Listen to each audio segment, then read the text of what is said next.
Estamos en plenas campañas, en un proceso para elegir a jueces, magistrados y ministros en todo el país. Es un proceso inédito, ningún país del mundo elige a todos sus jueces. Nos dicen que esto hace a México más democrático. Hay quien lo cuestiona, hay quien dice que esto es un error garrafal. Para hablar sobre este tema, yo quiero agradecer la presencia en este programa de Paulina Creueras. Ella cuenta con más de 10 años de haber sido directora general adjunta en la Consejería Jurídica del Ejecutivo Federal. Trabajó en la Dirección General de Asuntos Jurídicos de la Comisión Nacional de Derechos Humanos. Actualmente es subdirectora de Integralia Consultores. Gracias a Paulina Creueras por estar con nosotros. A ver, cuéntanos, Integralia acaba de publicar precisamente un estudio profundo sobre estas elecciones del Poder Judicial. La primera pregunta es, ¿nos hacen más democráticos? Gracias, Sergio, por la invitación. Efectivamente, el día que empezaron las campañas judiciales, publicamos este reporte, es decir, el domingo pasado, el 30 de marzo, y pues intentamos dar cuenta de todas las complejidades que caracterizan este proceso judicial que, como bien decías, es inédito. Podría pensarse que es más democrático este tema de elegir a los jueces vía voto popular, pero a nosotros nos parece que esto desnaturaliza un poco la función judicial. Lo planteamos en el reporte. ¿Por qué? Porque al forzar a las personas candidatas juzgadoras a hacer campaña se les politiza.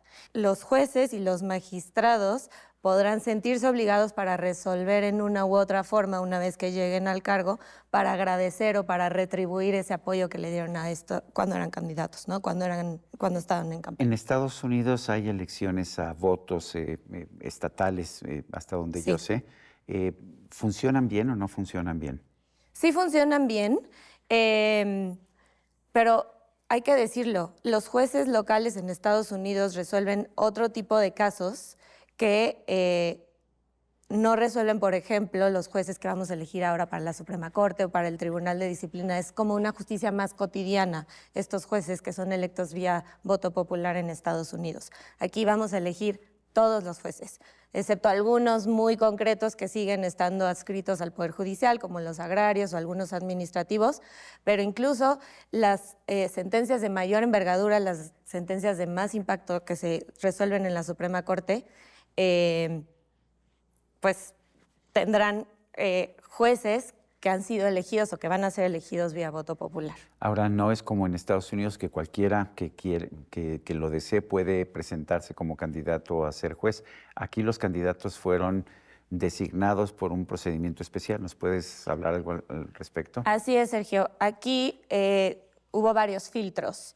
La reforma estuvo diseñada de tal forma que se instalaron 3 comités de evaluación en cada uno de los poderes de la Unión, en el Ejecutivo, en el Legislativo y en el Judicial. Cada uno estableció sus propias reglas, se llevaron a cabo diferentes procesos de examinación y derivado de este proceso, entonces, luego hubo una tómbola y después eligieron a los candidatos. Lo de la tómbola no parece ser como el procedimiento más idóneo para escoger a los mejores candidatos, ¿no? Así es, sobre todo considerando que pues esta función judicial es una función muy técnica, ¿no? Tienen que conocer perfectamente la ley, la Constitución, lo que tienen que aplicar para resolver en uno u otro sentido.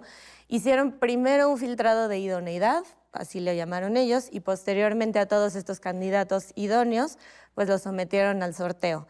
Hubo mucha polémica respecto de si el filtrado fue correcto o no. Y te decía que hubo diferentes reglas. El Comité del Poder Judicial, que al final pues, no concluyó sus trabajos, había establecido sí un proceso más estricto, sometiendo a los candidatos o a los aspirantes más bien a un examen.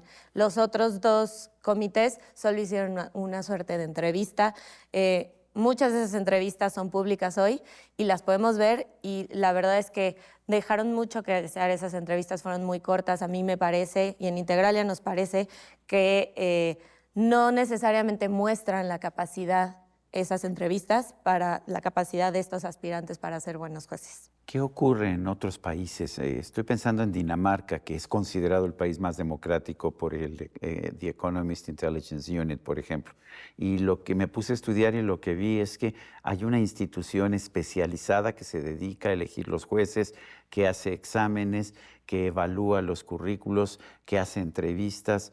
¿Es más democrático o menos democrático? ¿Por qué el país más democrático no tiene elecciones para jueces? Es que esto es como una concepción un poco trunca de la democracia, pensar que la democracia se agota con la emisión del voto. La democracia abarca muchas otras cosas. La democracia incluye este sistema de pesos y contrapesos y abarca también un Estado de Derecho robusto. El que haya un poder judicial que puede frenar los abusos de los otros dos poderes, pues hace que haya un sistema de pesos y contrapesos balanceado, digamos, y lo mismo en el Estado de Derecho, que se evite la impunidad y que se imparta la ley y la Constitución como debiera. Quienes imparten la justicia deben de ser personas especialistas, conocedoras del derecho y no necesariamente personas que le deban algo a los otros dos poderes a los que van a controlar. Justo por eso comentaba yo hace unos minutos que el hecho de que se esté sometiendo a las personas juzgadoras a hacer campaña las politiza y les resta neutralidad en un momento dado. ¿Y qué tan complicado es el proceso de voto en sí? Yo estaba presente en la feria del libro de minería cuando Cuauhtémoc Cárdenas, el ingeniero, estaba presentando un libro y un reportero le preguntó que si iba a votar en las elecciones del Poder Judicial y él respondió: sí, le entiendo a la boleta. ¿Qué tan difícil va a ser votar? Bastante difícil, Sergio. Esto, primero, porque son muchos candidatos, demasiados. Estamos hablando de 880 cargos solo a nivel federal. Hay que tomar en cuenta que además se van a llevar elecciones para los poderes judiciales locales en 19 entidades federativas y en Veracruz y Durango además van a elegir a integrantes de ayuntamientos.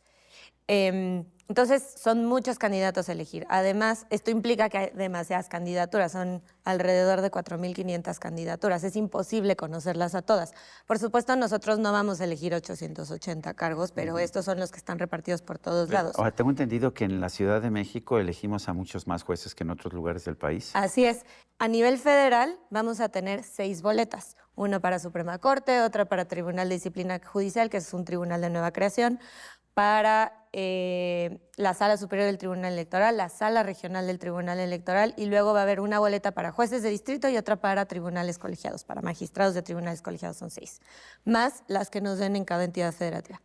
Efectivamente, en la Ciudad de México, por ser la capital del país, por ser el centro económico del país, se concentran muchos más juzgados y muchos más tribunales colegiados.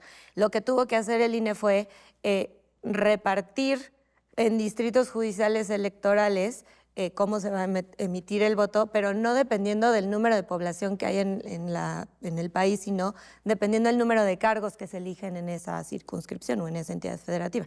En Ciudad de México, te decía, hay muchos más tribunales y juzgados y por eso tendremos 11 distritos electorales. En el Estado de México, van a ser 3 y hay otras entidades federativas que tendrán 1 o 2.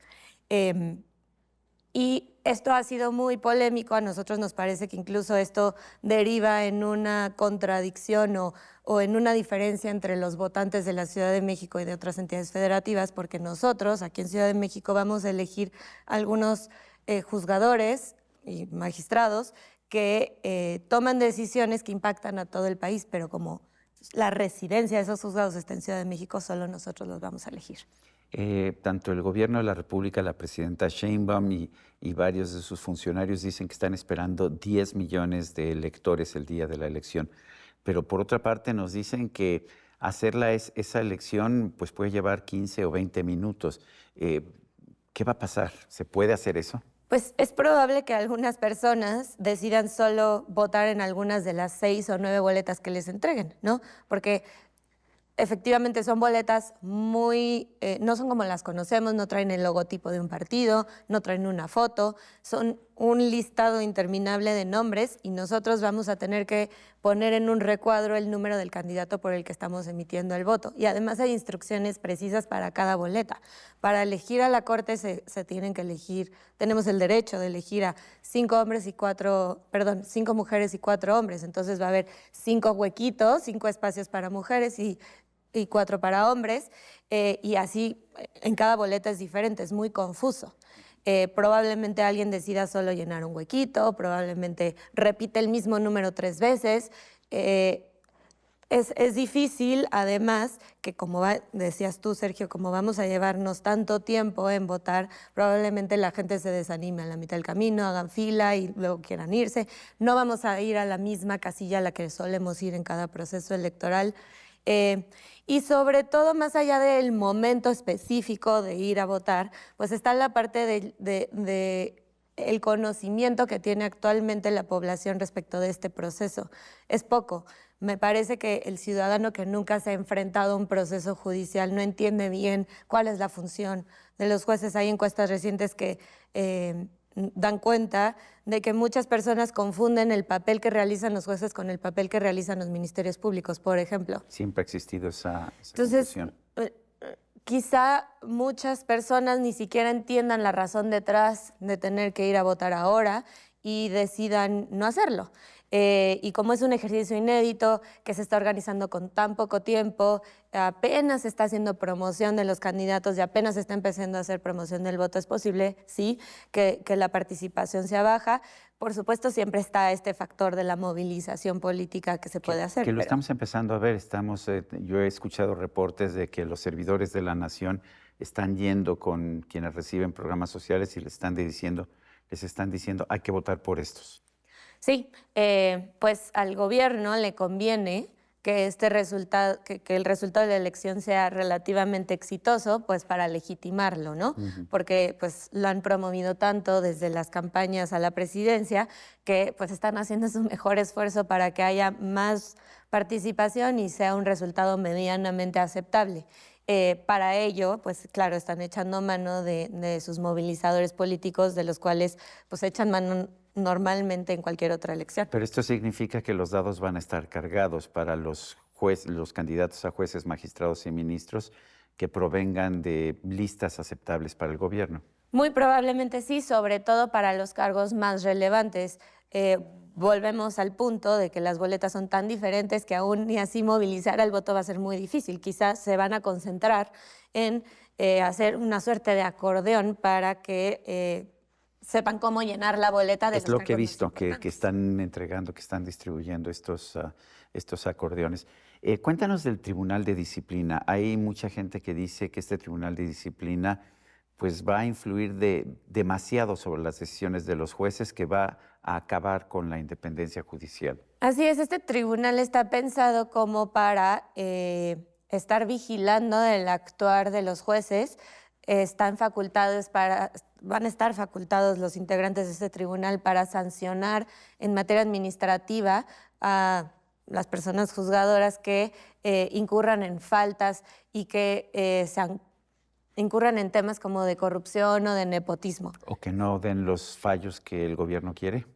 Ese es un punto, porque la verdad es que las facultades que les están dando ahora son bastante amplias, son un poco ambiguas. Entonces, sí, en un momento dado podrían interpretar de una u otra forma la ley para decir esto amerita una sanción administrativa, y contra esta resolución del Tribunal de Disciplina no se admite apelación. Digamos que van a tener la última palabra. ¿No se rompen las reglas de un sistema tradicional de derecho al no permitir una apelación? Esto hace que sean omnipotentes, que tengan que ser omnipotentes los miembros del tribunal. Así es, Sergio, totalmente de acuerdo. Están volviendo a este nuevo tribunal como omnipotente. ¿Piensas que es un paso adelante para el país esta elección de jueces, magistrados y ministros? La verdad es que no. A nosotros en Integralia nos parece que es todo lo contrario. Todos los avances que se habían logrado en el Poder Judicial, que por supuesto seguía siendo perfectible, pues se están perdiendo. Se había instaurado un servicio de carrera muy profesional. Los jueces llegaban a su puesto por exámenes, por carrera, por conocimiento, por experiencia. Y pues ahora estamos viendo algunos candidatos que, si bien son abogados, nunca han trabajado en un tribunal, nunca han trabajado en un juzgado, y pues sí, la verdad es que eso nos preocupa. Creemos que esto puede tener un impacto de muchos años. Paulina Creueras, subdirectora de Integralia Consultores, gracias por esta conversación. Al contrario, Sergio. Y a usted, amigo, que al vernos y escucharnos hace posible este programa, se lo agradezco también. Esto es todo por hoy, pero no se le olvide. Nos vemos la próxima.